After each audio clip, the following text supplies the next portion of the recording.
Bonjour et bienvenue sur Bretagne Durable. Aujourd'hui, nous allons parler habitat et plus particulièrement d'une nouvelle forme d'habitat, en tout cas d'un habitat qui se développe, l'habitat participatif.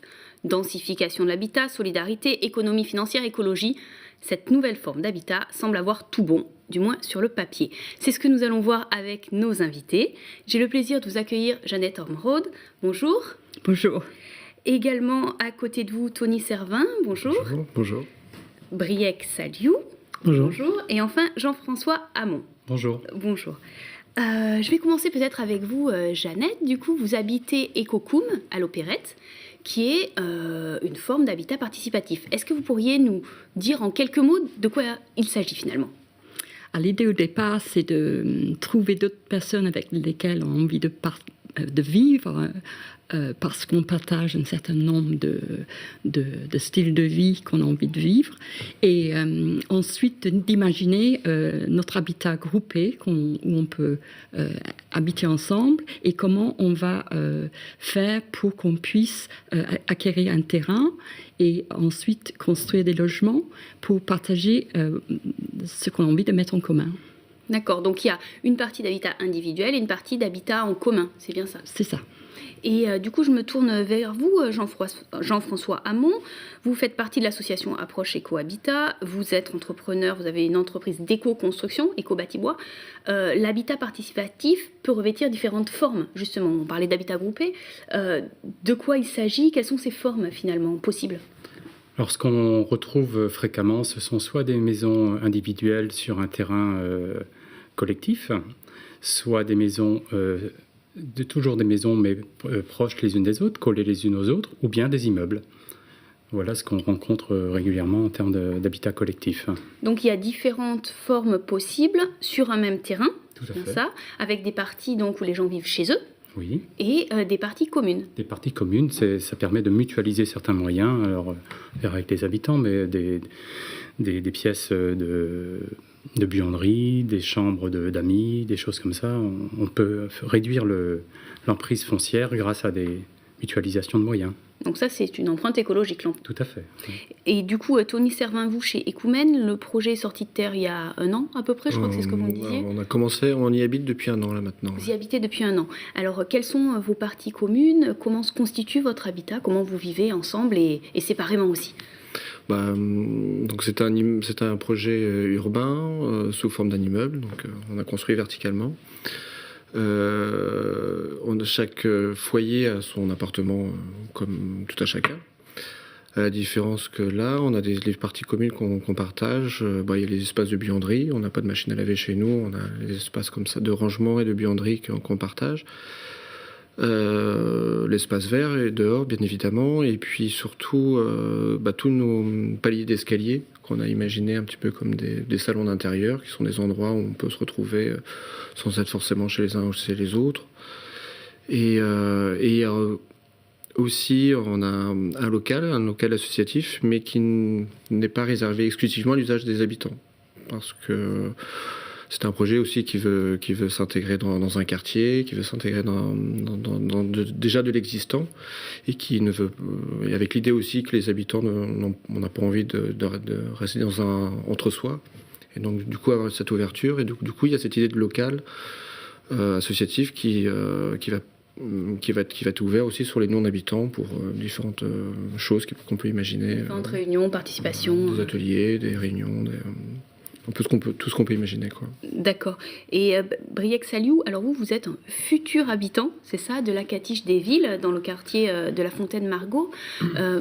Comment naît un projet d'habitat participatif ? Parce que finalement, ce sont des citoyens qui le montent, c'est bien ça ? C'est bien ça, ouais. C'est un groupe de citoyens, pas obligatoirement des amis, voire on n'est pas amis au départ, mais on se retrouve sur des valeurs communes. Alors c'est du bouche à oreille, on profite du fait qu'il y ait des pionniers et Tony en fait partie avec Ecoumène sur Brest ou Ecocoum. C'est sûr que ces projets-là, ça appelle quelque part. On se dit tiens, pourquoi pas nous aussi, on arriverait à réfléchir à ça.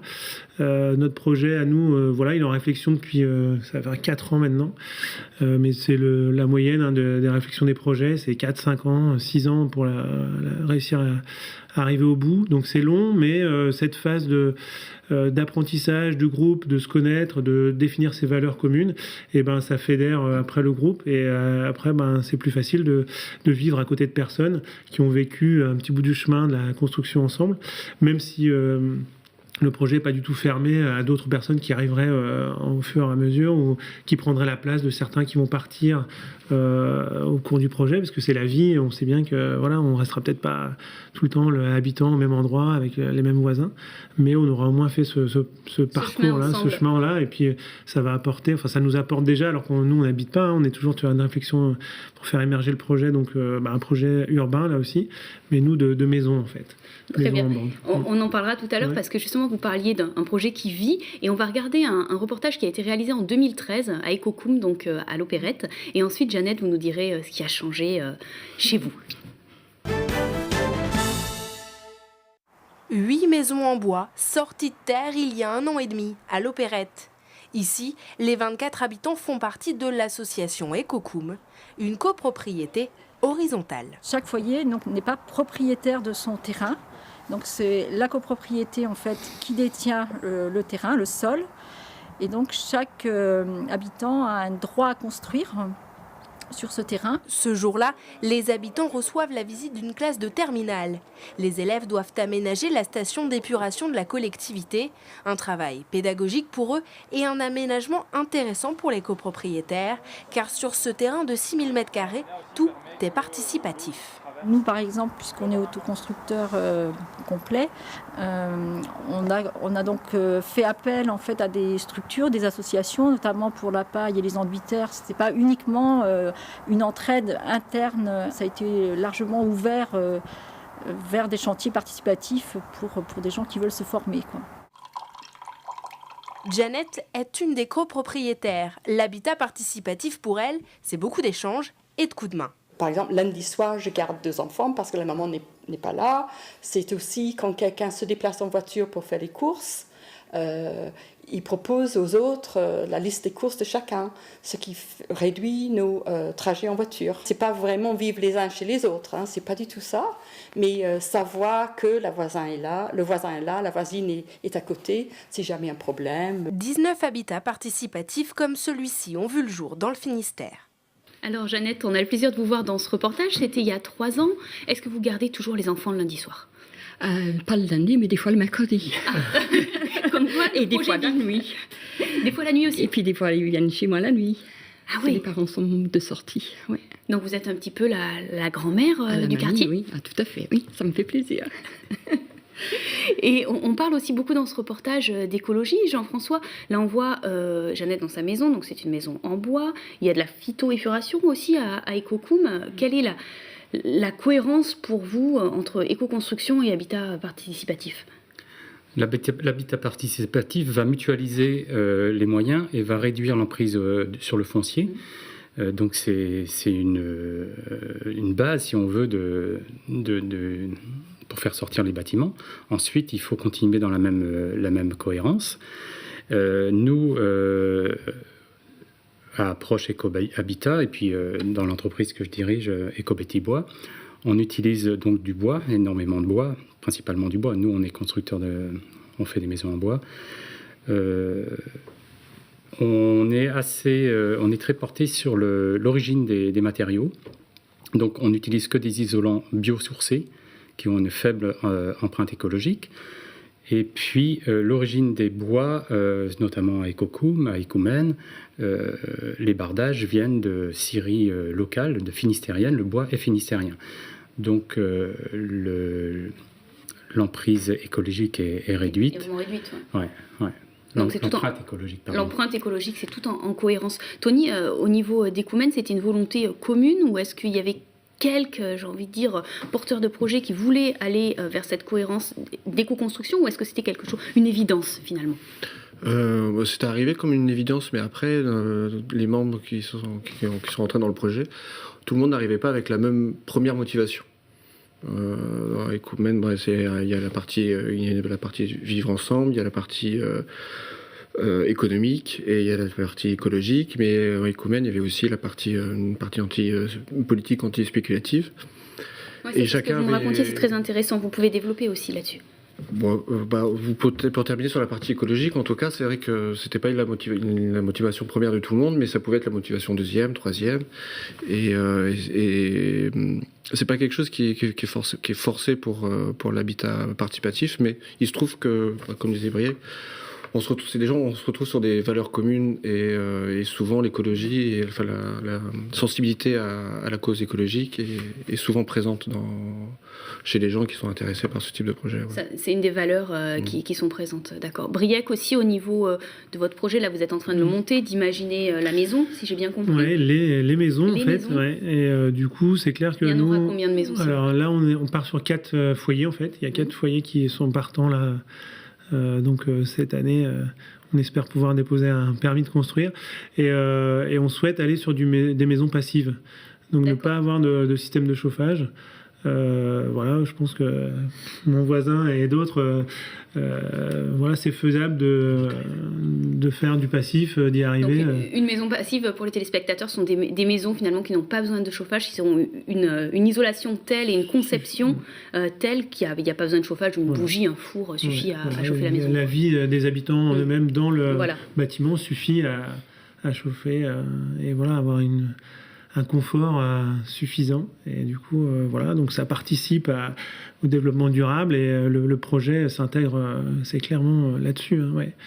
Donc voilà, c'est une des motivations de construire à plusieurs, d'échanger des points de vue, c'est de réfléchir à son emprise écologique sur la planète, vivre comment on vit dans la ville, donc à proximité des transports en commun, de mutualiser différentes choses, des voitures, des vélos, etc. Enfin là, il y a clairement plein de champs des possibles. Et puisqu'on parle de mutualisation, Jeannette, j'imagine il peut aussi y avoir un gain économique dans l'habitat participatif. Alors, est-ce que vous pouvez nous détailler exactement ce qui est gagné quelque part à vivre ensemble comme ça? Je peux donner quelques exemples des cocons. Par exemple, on a acheté, les autoconstructeurs ou semi-autoconstructeurs ont acheté ensemble une énorme scie circulaire qui était impossible pour un foyer d'acheter. Il y a combien de foyers avec Cocom aujourd'hui? Il y en a 8, mais il y en a 5 qui ont acheté ensemble une scie circulaire. D'accord. Nous avons acheté ensemble un trampoline pour les enfants, un énorme trampoline, comme ça 4 enfants peuvent jouer en même temps. On a acheté récemment une bonne débroussailleuse. On a des vélos en commun, on a acheté, de point de vue matériaux ensemble, on a fait venir par exemple de la terre cuite qui coûte assez cher parce que ça vient des Pyrénées, mais puisque 3 maisons ont commandé en même temps, on a pu réduire les coûts de transport. La même chose pour acheter du parquet ou d'autres revêtements. D'accord, donc au niveau des matériaux, de la conception, et puis ensuite au niveau de l'usage. Vous, je crois, Briec, Tony, vous me disiez chez Ecoumène, c'est même au niveau des abonnements eau, électricité, vous pouvez faire des économies là-dessus aussi? Là, c'est vrai que pour tout ce qui est des fluides, donc l'électricité, l'eau, le gaz, l'immeuble a un seul abonnement. On partage tous le même abonnement. Ouais. Donc vous partagez tout. Au niveau des assurances, en revanche? Au niveau des assurances, en fait, c'est assez classique. Là, c'est assez classique. L'immeuble est assuré par la SCI qui gère le bâtiment. Et après, comme dans n'importe quel habitat collectif, chaque habitant assure son propre logement. Là, pour le coup, il n'y a rien c'est comme tout le monde, quoi. C'est comme tout le monde. Donc on a un gain écologique, on a un gain économique. Au niveau social aussi, j'imagine qu'il y a beaucoup de choses à dire. Peut-être, vous, Briec, qu'est-ce que vous attendez là de ce projet au niveau social? Parce que c'est quand même l'essence même de l'habitat participatif. C'est vivre ensemble. C'est clair que... voilà, alors, plus que choisir ses voisins, c'est... s'entendre sur des valeurs et pouvoir compter. Jeannette l'exprime très bien dans le reportage. On voit le coup de main qui va être nécessaire. Alors, qui peut exister, il y a des personnes qui le font déjà. Moi, j'habite dans un quartier à Brest, et puis suivant les voisins, on se donne un coup de main aussi. Mais là, ça va un peu plus loin. Il y a une réelle réflexion là-dessus, sur ce vivre ensemble. Et voilà, ça fait un peu peut-être opposition à ce qu'on voit un peu dans la société, là, où chacun chez soi. Donc voilà, nous, on est sur une autre approche, en tout cas.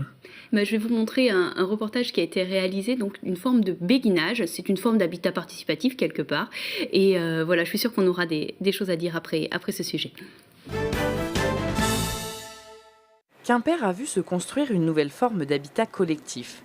Le béguinage de Saint-Corentin n'est pas une résidence pour seniors ordinaires. Basée sur la solidarité entre voisins et la foi catholique, elle comprend 20 appartements indépendants, mais aussi des pièces communes pour se réunir. Alors, nous sommes ici donc au rez-de-chaussée, nous avons le cloître et un ensemble d'appartements T3. Et donc en face là-bas, vous avez donc le foyer qui est à disposition des résidents pour faire des activités ensemble et prendre des repas. Fidèle à l'invention du béguinage qui date du Moyen-Âge, la foi catholique tient ici une grande place dans la vie des résidents. On retrouve un oratoire et même des prêtres à la retraite.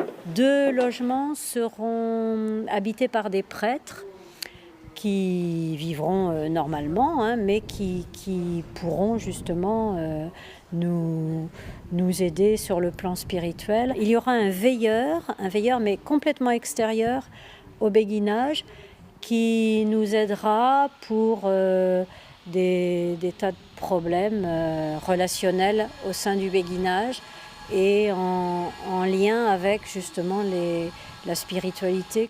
Certains logements sont encore vides, alors avis aux amateurs. Bon, Jean-François Hamon, est-ce que ça vous a inspiré, au niveau architectural en tout cas?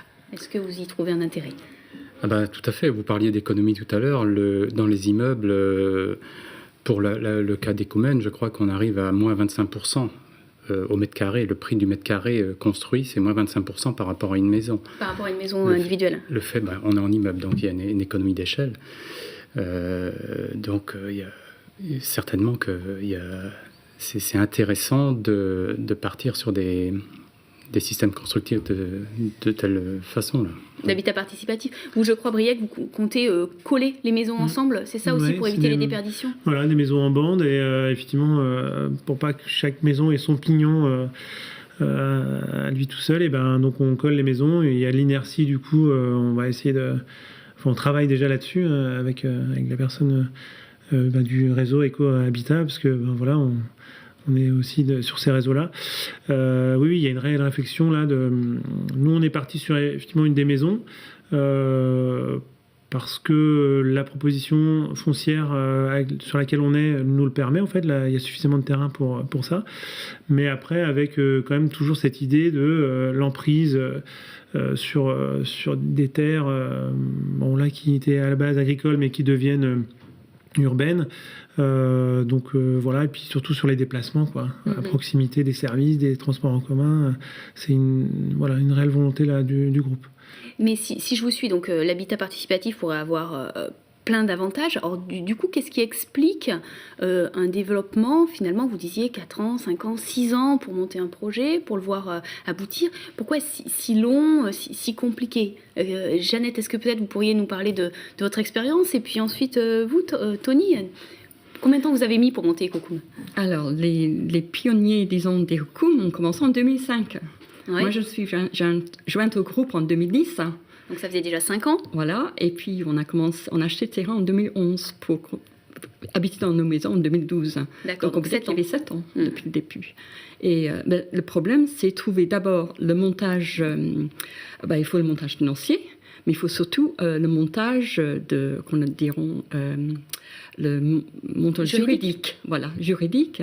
Et puis on a passé au moins 2 ans et demi à discuter quel genre de société qu'il fallait mettre en place, qui soit capable de nous assurer une réelle coopération entre nous et qu'on soit à égalité dans le projet. Et du coup, vous avez choisi quelle forme ? Alors, on a acheté un terrain sur lequel il y avait une maison déjà, une vieille maison qui est devenue notre maison commune. Et toute cette partie-là, donc la maison avec un bout de terre autour, est devenue une SCI pour gérer les futures locations, par exemple, ou les choses qu'on va faire dans cette maison.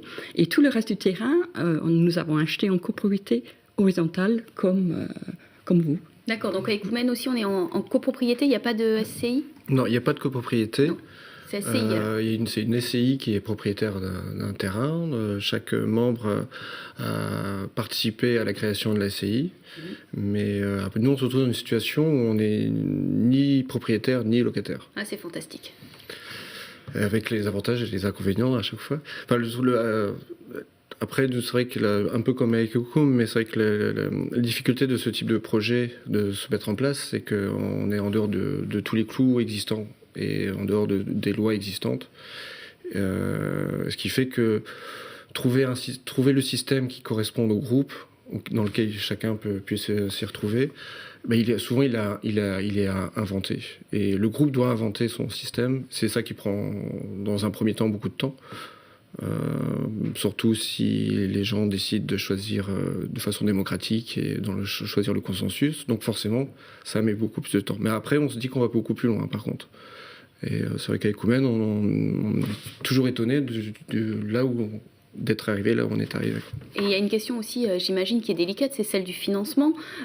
Qui est-ce qui se porte garant? Comment est-ce qu'on trouve un financement quand on veut construire un habitat participatif? Est-ce qu'il y a des freins ou au contraire, est-ce que c'est facilité parce qu'on se dit c'est un groupe?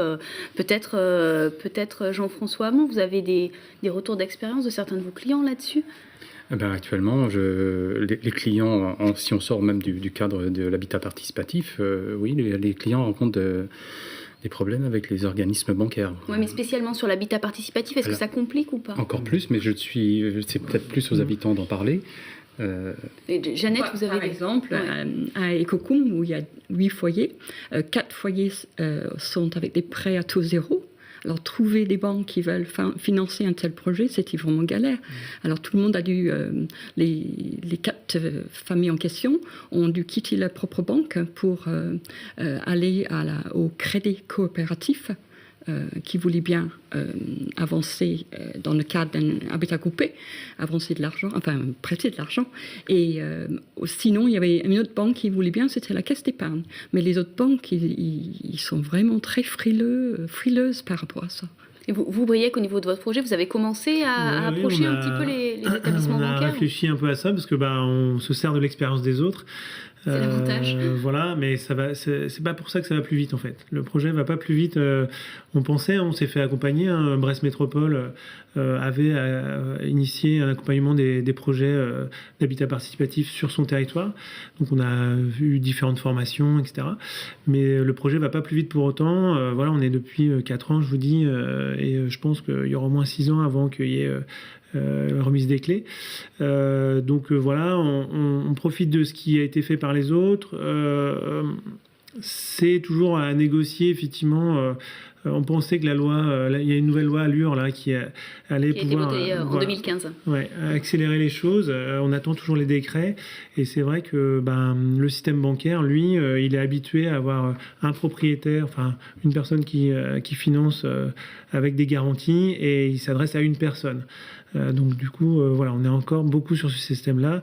Nous, c'est une voie à défricher là, cet aspect-là. On espère que ce soit les collectivités ou l'État appuient ce type de projet, et fassent évoluer la loi pour que ce soit plus facile. C'est dans les tuyaux normalement. Oui, c'est dans les tuyaux. Après, dans d'autres pays nordiques, en Suède, c'est 17% de l'habitat qui est participatif. En France, je crois que on est loin du 1%, quoi.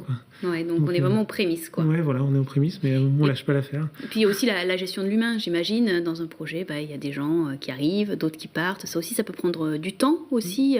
Peut-être, Jeannette, vous voulez dire un petit mot pour finir là-dessus? Oui, mais il n'y a pas que ça. Et c'est comme dans la vraie vie, il y a des décès, des divorces, des séparations, il y a des mariages, il y a des naissances aussi. C'est un peu comme vivre dans une grande famille, quelque part. C'est-à-dire une famille étendue autour du lieu qu'on a en commun. Je vais vous laisser ce mot de conclusion. Merci beaucoup. Je rappelle, Briac, vous voulez dire un petit mot parce que... Juste, la Catiche, on cherche des foyers, la Catiche des villes. Donc on est notre site notre espace sur Facebook. Voilà, pour ceux qui sont intéressés. L'appel est lancé. Voilà, ils pianotent et puis on leur répondra, bien sûr. Merci beaucoup à tous d'être venus. Je vous invite également à retrouver dans le dernier numéro de Bretagne Durable Magazine, qui est en kiosque et en librairie actuellement, tout un dossier. Il y a 12 pages sur l'habitat participatif. Au revoir et puis à très bientôt.